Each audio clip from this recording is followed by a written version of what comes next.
Hi folks, I am Alan Watt and this is Cutting Through the Matrix.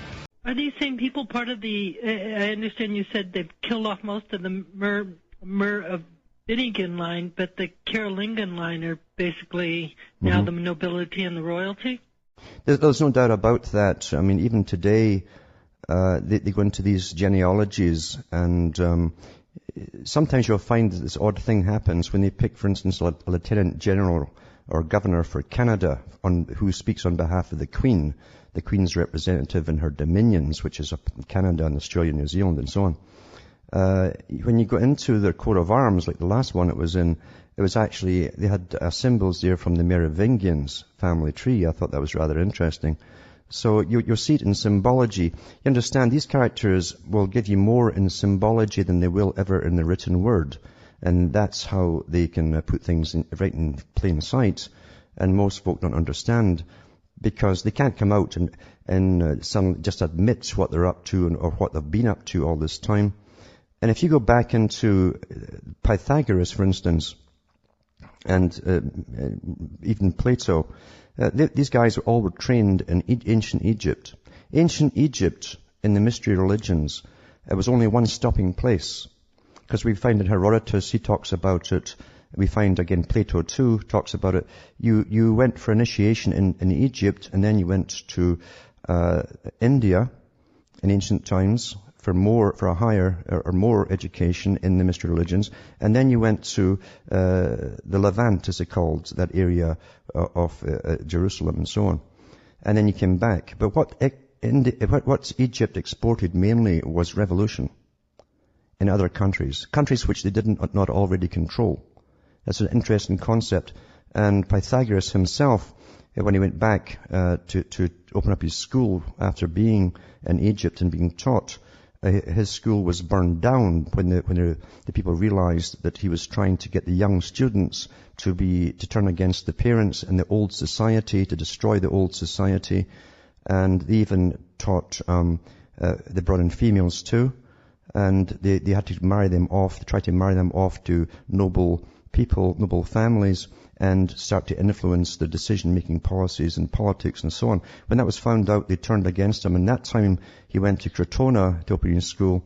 It was a part of Italy at the time. That was the Greek Empire. And they burned it down.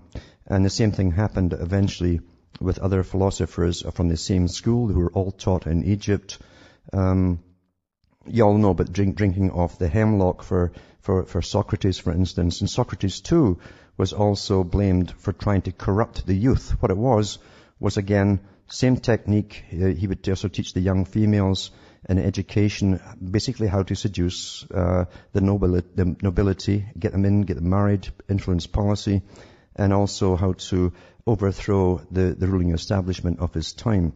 And then when you follow it up into the Neoplatonic movement that broke out in about AD 300 in Alexandria, it was the same thing. Fascinating writings came out at that time, about AD 300, of the same group, a continuation of the same group, where philosophy was to be the main religion, and philosophy would rule through academia and eventually through revolution, always turning the young against parents, through millennia, if need be, to bring in a world where they themselves, the best suited, the wise men, if you like, would rule the world because the public were just too stupid to do it themselves. And they also believed in a form of evolution long before Darwin, because it was closely linked. The philosophies were closely linked, as I say, with not only Egypt, but that also of India. And if you look into Hinduism, there's not much difference in their understanding of evolution, from slime and so on into insects and creatures, then people. There's not much difference between that and Darwin. So there's a definite connection.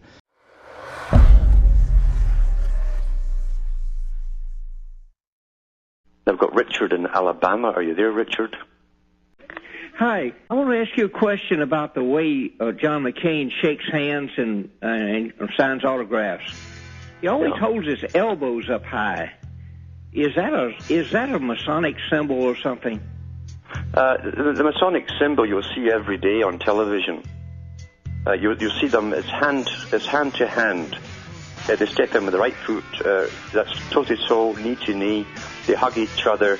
The left hand goes to the elbow, then to the back, then they whisper in each other's ear. You see it all the time between all these top people across the planet.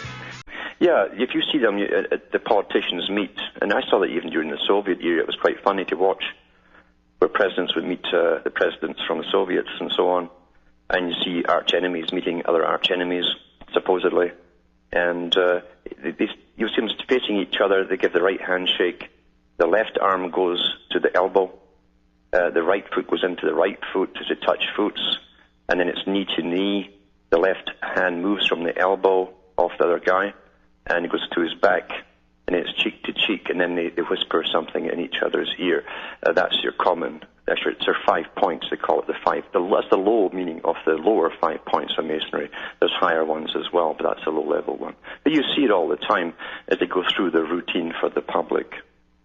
But the elbows up is not a Masonic symbol. It depends if he's holding his forearm across his chest. Generally they use a sort of 45 type degree, sometimes a 90 degree. Well, I just noticed McCain does all his autographs with his elbows up, and he does his handshakes with his elbows held high. Mm-hmm. It could be, but I don't know. Generally, you'll see them too. They often make the square with their foot. They call it the square, where they splay their feet to create again a 45 to 90 degree angle. There's lots of different signs they use, including verbal signs. Yeah. But they'll all be Masons for sure at that level. I mean, you can take that for granted. Yeah. Okay. So that's what happens. We have systems within systems and brotherhoods within brotherhoods. And you can't really get up the top. It's well known that even at the bottom, if you want to get ahead in society, you join one of the lodges, because you get up the ladder, as they say in finance and success. You also cut petty bureaucracy. That's what they let known to the public. You can bypass a lot of the petty paperwork and get things done very quickly. If you're in a good lodge, you can go to the bank manager and get a loan the same day. It's all approved and it'll be in your hands before the bank shuts. There's lots of little perks they get too, tax breaks and various other things too, if they say all the right things to the guy that comes and assesses their home. So you can't get to the top without belonging to one of these particular organizations. And it's the same with the females too, the side lodges they call them. They don't get into the higher secrets, although they think they do. That's well explained by Mackay in his Encyclopedia of Freemasonry and others. But anyone on any board in your area or town or whatever, male or female, will belong to the local lodge. Does the Prince Lodge have any real power? Yeah. You talk about the Prince Hall Lodge. Yeah. Yeah, Albert Pike authorized the startup of it, and it does have power. Again, it's to remember, it's an elitist organization that pulls men out of the masses. So even though they think you're following someone who looks like you and appears like you, he believes himself he is superior, and that's why he's been pulled out of the masses. They give you your leaders. But all peoples have them. They have them in China too, and Japan.